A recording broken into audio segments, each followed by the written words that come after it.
Assalamualaikum warahmatullahi wabarakatuh. Perkenalkan, saya Ainur Cahyati dari Universitas Muhammadiyah Jakarta. Di sini saya akan menjelaskan sedikit tentang pidana narkotika. Sebelum itu kita harus tahu apa sih tindak pidana narkotika itu.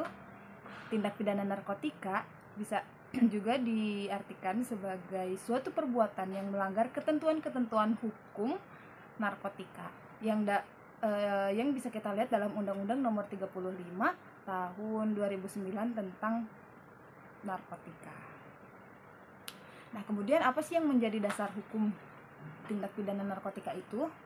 Tentu saja yang telah saya sebutkan tadi, yaitu Undang-Undang Nomor 35 Tahun 2009 tentang pidana narkotika. Kemudian ada juga Perpu Nomor 2 Tahun 2022 terkait Cipta Kerja. Ada peraturan Mahkamah Agung Republik Indonesia terkait narkotika, peraturan Kepala Kepolisian terkait narkotika, peraturan Badan Narkotika Nasional Republik Indonesia terkait narkotika, serta jurisprudensi. Nah, sebelum kita bahas lebih lanjut mengenai tindak pidana narkotika, alangkah baiknya kita mengetahui tentang apa itu penyelidik, dan penyelidikan gitu.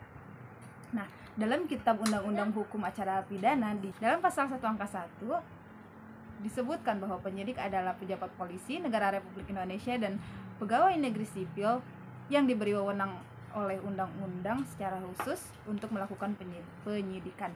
Penyidikan sendiri itu dalam pasal 1 angka 2 yaitu untuk mencari dan mengumpulkan bukti yang dengan bukti itu dapat membuat terang suatu kejadian tindak pidana dan guna untuk menangkap tersangkanya. Kemudian penyelidik diatur dalam pasal 1 angka 4 yaitu berasal dari pejabat polisi negara Republik Indonesia yang diberi wewenang secara khusus oleh undang-undang untuk melakukan penyelidikan.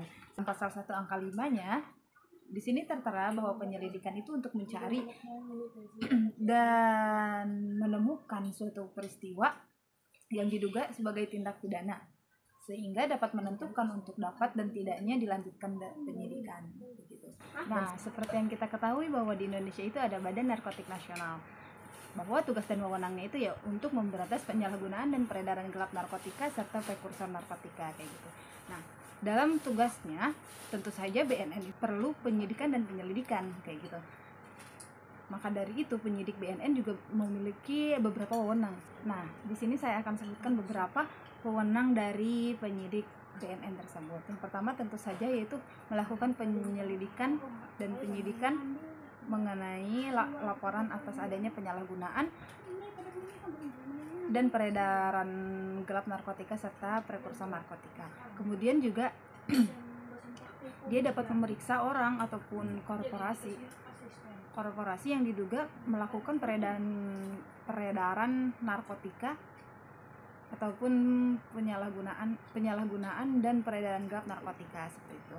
Kemudian juga BNN itu berwenang untuk memeriksa, menggeledah dan menyita bukti-bukti, barang bukti yang memang seseorang itu terbukti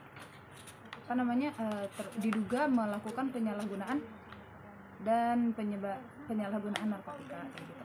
Kemudian juga penyidik dapat mendatangkan saksi untuk dibutuhkan keterangannya sebagai saksi itu. Nah, kemudian wewenang yang lainnya tentu saja untuk menangkap orang yang melakukan penyalahgunaan dan penyebaran gelap narkotika gitu. Ataupun BNN ini berwenang ketika seseorang dicurigai atau diduga melakukan perbuatan tersebut, maka BNN ini dapat memberhentikan baik itu seseorang, pesawat, kapal ataupun yang lainnya yang memang di dalamnya tuh sedang mengangkut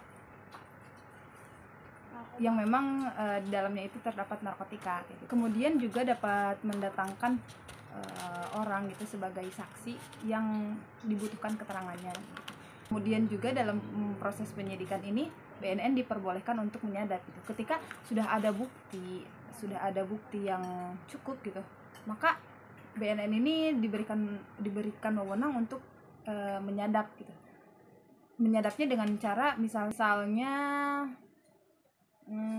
menaruh transmitter di suatu ruangan seseorang gitu, ataupun di kamar seseorang, atau juga menaruh transmitter itu di mobil, atau bisa juga dengan menyadap SMS ataupun handphonenya itu tersangka kayak gitu.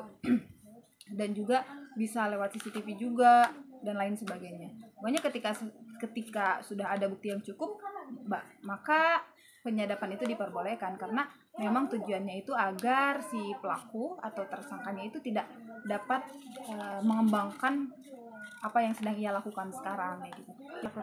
Ditakutkannya dapat mengembangkan jaringan gitu, baik itu nasional atau sampai ke internasional kayak gitu.